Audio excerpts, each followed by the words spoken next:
የመካከለኛው ምስራቅ ቀውስ በቀጥታም ሆነ በተዘዋዋሪ በዓለም የነዳጅ ዋጋ ላይ ተጽዕኖ ማሳረፉ አልቀረም። ተጽዕኖን ተከትሎ ጠቅላይ ሚኒስትር አብይ አህመድ በመካከለኛው ምስራቅ በተፈጠረው ቀውስ የተነሳ ነዳጅ ገዝተው የሚጠቀሙ ሀገራት እንደ ልብ ለማግኘት መቸገራቸውን በመግለጽ ችግሩ ተፈቶ ወደ መደበኛው የነዳጅ አቅርቦት ስርዓት እስኪመለስ ነዳጅን በቁጠባና ለመሰረታዊ ነገሮች ቅድሚያ በመስጠት መጠቀም እንደሚገባ ማሳሰባቸው ይታወሳል። የነዳጅ አከፋፋዮች፣ ማደያዎችና ተጠቃሚዎች ነዳጅን በቁጠባ ለመሰረታዊ ነገሮች ቅድሚያ በመስጠት ዜጎች በኃላፊነት ስሜት እንጠቀም ሲሉም መልእክታቸውን አስተላልፈዋል። ይህንን ሐሳብ የሚጋሩት የውሃና ኢነርጂ ሚኒስተር ሀብታሙ ኢተፋ ወቅታዊ የጂኦፖለቲካ ሁኔታ በነዳጅ አቅርቦት ሰንሰለት ላይ እያሳደረ ያለው ጫና አስመልክቶ ከኤንቢሲ ኢትዮጵያ ጋር ቆይታ አድርገዋል። ሚኒስትሩ ሀገራት የራሳቸውን ኃይል ዋስትና ማረጋገጥ የሚችሉበትን መንገድ መፈለግ እንዳለባቸው ጠቁመዋል። የኢትዮጵያ የኃይል ምንጭ ከ96 በመቶ በላይ የሚሆነው ከታዳሽ ኃይል በተለይም ከውሃ ኃይል የሚመነጭ መሆኑን የጠቀሱት ሚኒስተሩ ይህ ትልቅ ዕድል ነውም ብለዋል። ኢትዮጵያ ከ96% በላይ የሚሆነው የኃይል ምንጮቿ በካይ ካልሆኑ ወይም ታዳሽ ኃይል ነው። ለምሳሌ ሃይድሮ ፓወር ትልቁን ድርሻ ይወስደዋል። ቀጥሎ ሶላር አለ፣ ቀጥሎ ዊንድ አለ። ሌሎቹም በትንሾቹ በዛ ልክ እየገቡ ይገኛሉ ማለት ነው። ይሄን ነው እኛ በደንብ አድርገን አጠናክረን መቀጠል አለብን።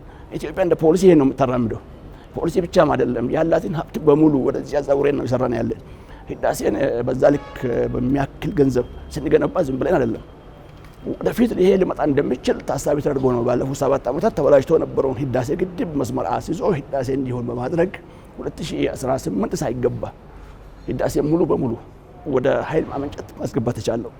ኮሻ ላይ ይሰራን ያለው በዛው ልክ ነው። ኢትዮጵያ በስፋት ታዳሽ ኃይሏን የምትጠቀም ቢሆንም የነዳጅ ኃይል የሚፈልጉ ዘርፎች ታሳቢ በማድረግ ወቅታዊን የዓለም አቀፍ የነዳጅ ዋጋን ለመቋቋም ዜጎች በቤት ውስጥም ሆነ በትራንስፖርት እንቅስቃሴዎቻቸው የኃይል ቁጠባን ልምድ ሊያደርጉ እንደሚገባ አሳስበዋል። ያለውን በቁጠባ መጠቀም አስፈላጊነት አለው።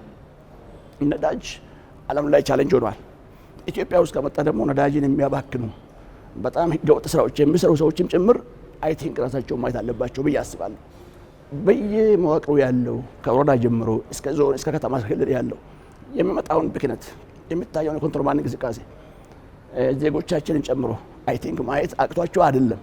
ሰዎች ምን አገባኝ የገሌ ዝም አለ የሚል ነገር የሚያሳዩበት ነገር መቆም መቻል አለበት። ምክንያቱም የመኖርና ያለመኖር ጉዳይ ነው። ሰፕላዩ በተቋረጠ ቁጥር እሱን የምናሸሸው ነገርም ስለምናጣ በጥንቃቄ መያዝ አለበት። እንደ ሚኒስተሩ ገለጻ የነዳጅ ወጪን ለመቀነስ መንግስት ወደ ሀገር ውስጥ የሚገቡ በትራንስፖርቱ ዘርፍ የኤሌክትሪክ ተሽከርካሪዎች የሚያበረታታ ስራ እየሰራ መሆኑንና ይህም ተጠናክሮ እንደሚቀጥል ተናግረዋል። ባለሀብቶቻችን በኢነርጂ ወይም ከኤሌክትሪክ በሚሰራ ተሽከርካሪን ላይ ኢንቨስት ቢያደርጉ መገጣጠሚያ ያላቸው በዛ ልክ ቢሰሩ ከውጭ የሚያስገቡት እሱን ቢያስገቡ አሁን የሚያጋጥመን ዜጎቻችን ላይ የሚጨምረውን ትራንስፖርት ዋጋ መቀነስ ይቻላል። መንግስት በፖሊሲ በጣም ፌቨር ያደርጋቸዋል፣ ሰፖርት አድርጓል። ጠቅላይ ሚኒስትር አብይ አህመድ በታላቁ የኢትዮጵያ የህዳሴ ግድብ የምረቃት ስነ ስርዓት ላይ ይፋ ያደረጉት የተፈጥሮ ጋዝና የማዳበሪያ ፋብሪካ ፕሮጀክት እውን መሆን ኢትዮጵያ በቀጣይ መሰል ዓለም አቀፍ ተጽዕኖዎችን በጠንካራ መሰረት ላይ ሆና እንድታልፍ ይረዳታል ብለዋል።